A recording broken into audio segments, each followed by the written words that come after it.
kita mo yung ano, um, ano yan siya, yung shelf. Yung shelf ko. So, medyo masyado kasing mahaba. So, kaya tinanggal ko yung pinakataas. Tapos, ginawa ko na lang na patungan ng aso. So, ayan, kung nakikita niyo.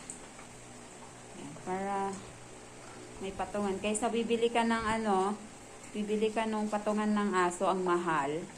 Nasa 1,000, like that. 2,000. So, ang ginawa ko na lang patungan yung hindi magamit na shell. So, ayan. Kasi masyado kasing mahaba eh. So, kaya binawasan ko, ginawa ko na lang patungan ng pagkain ng aso. Kaya, ayan. Kaya kung meron kayong ganyan, kaysa bumili kayo, mas maganda idea yan, yung ganyan gawin nyo. Yung may shelf kayo na ganyan ang style. So, gawa nyo ng ano, patungan ng pagkain ng aso. Kasi minsan kasi, pag sa baba kasi sila nilagay, parang nahihirapan sila kumain. So, why not hindi mo gawin patungan ng pagkainan nila. Ayan.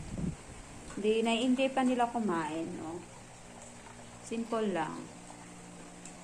Yung regular kasi na kainan niya, hindi magkasya dyan. So, ang ginawa ko, ayan, yung pagkainan nila na regular, yung pang-aso talaga na kainan. Na, oo. Hindi magkasya dyan, kaya, ayan na lang, yung stainless. Saka yun. Bibili pa ako ng stainless na ano, ganyan din, pagkainan niya, para lagay ng tubig. So, yung plastic na ice cream na yan, temporary lang muna yan. So, ayan. So, diba, enjoy na enjoy niya, oh. So, hindi pa kalat. Hindi kalat pag ganyan, no? Yung isa kasi nakakainan nila, ano eh.